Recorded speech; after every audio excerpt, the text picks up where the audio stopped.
Hello. In a couple of days, the festival of Shavuot begins, commemorating the giving of the Torah on Mount Sinai. It is customary to eat dairy products on Shavuot. We'll explore why in a minute. But first, let us note that Jewish life revolves around foods. As the popular summary of Jewish holidays goes, they try to kill us, we won, let's eat. Or not.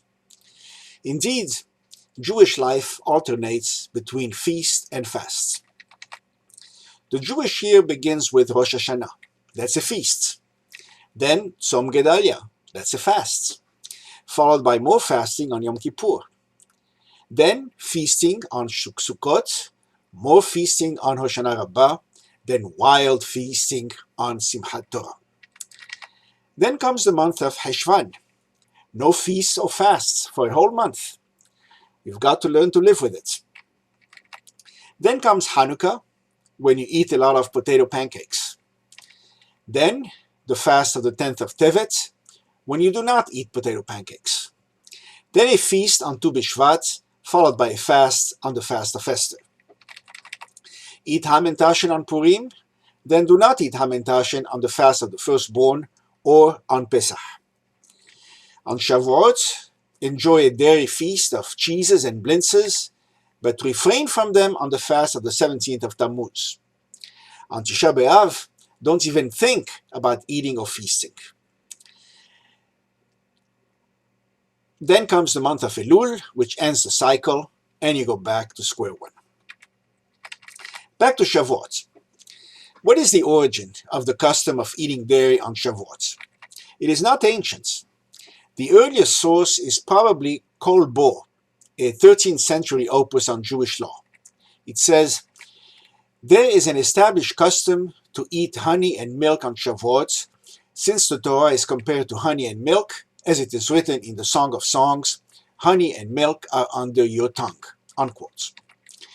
John Cooper, in his 1994 book, Eat and Be Satisfied, A Social History of Jewish Food, writes, quote, according to Kalonimos ben Kalonimos, the 14th century Jews of Provence used to eat a specially prepared honey cake in the shape of a ladder on Shavuot.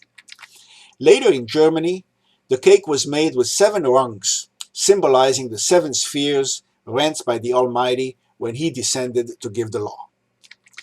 So too, the earlier 13th century Provence philosopher Jacob ben Abba Mari Antoli asserted that it was customary for Jews to partake of milk and honey on Shavuot, as these foods were compared with the sustenance derived from the Torah.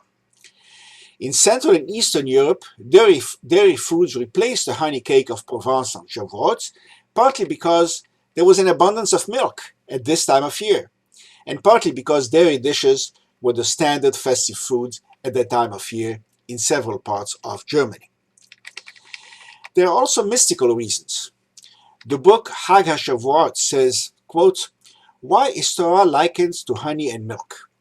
Honey comes from a bee, which is not kosher, and milk comes from a live animal whose meat is forbidden until the animal is slaughtered.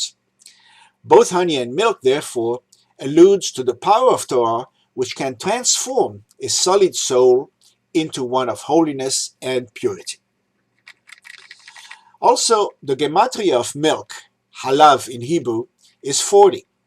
It reminds us of the 3 sets of 40 days that Moses spent on Mount Sinai to receive the Torah.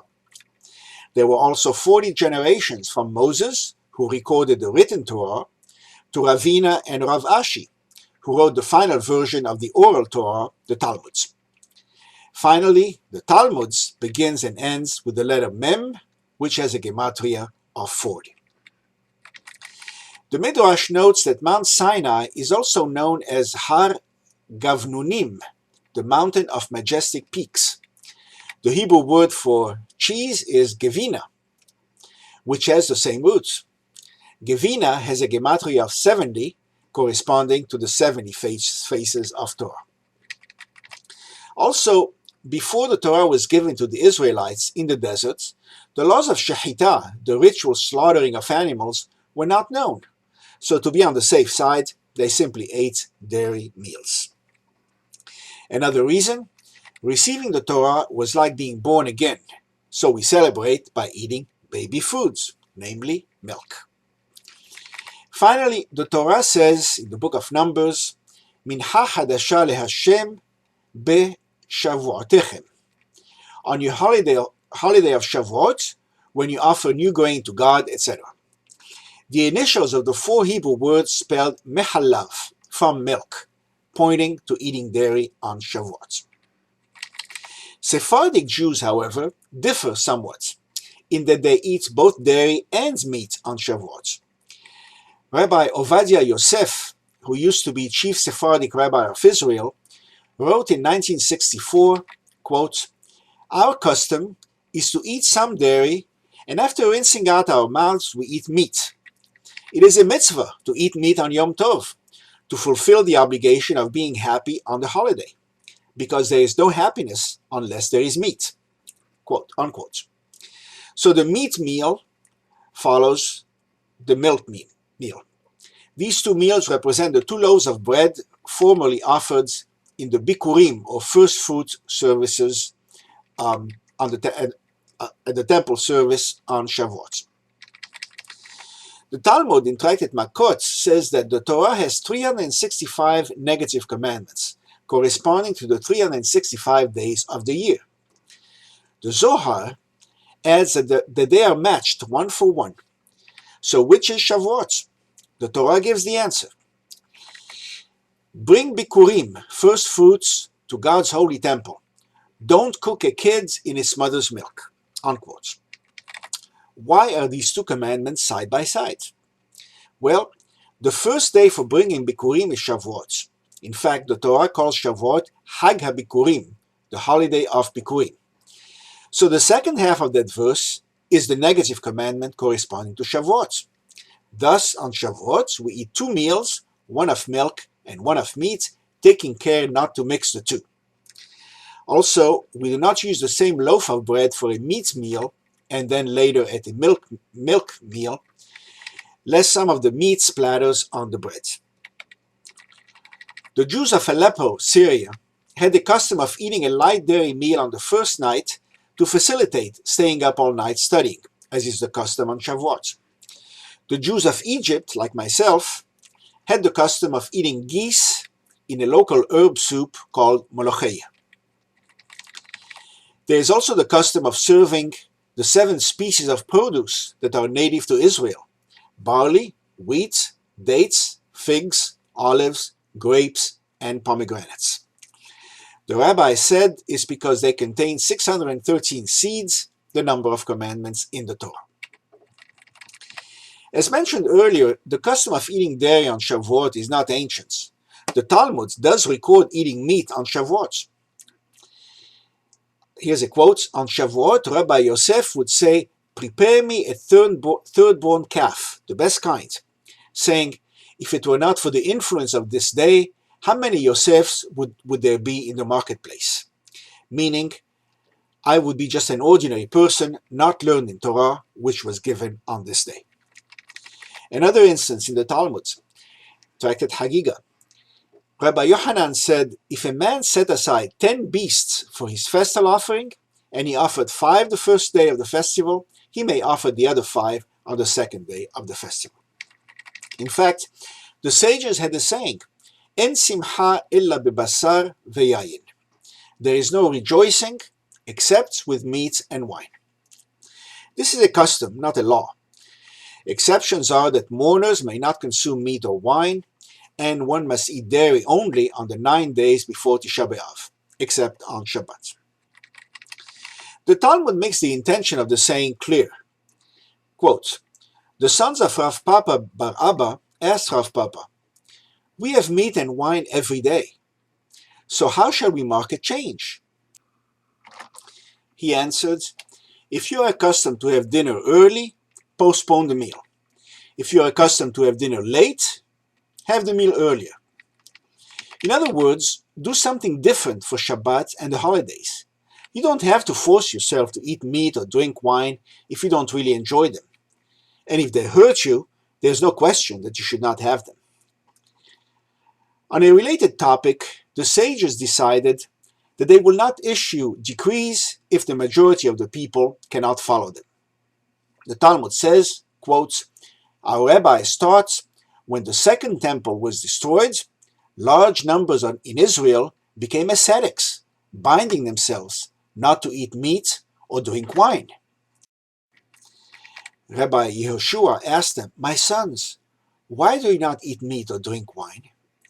They replied, shall we eat flesh which used to be brought as an offering on the altar, now that this altar is in abeyance? Shall we drink wine which used to be poured as a libation on the altar, but now no longer? He said to them, if that is so, we should not eat bread either, because the meal offerings have ceased. They said, that is so, and we can manage with fruit. We should not eat fruit either, he said, because there is no longer an offering of first fruits, bikurim. Then we can manage with other fruits, they said.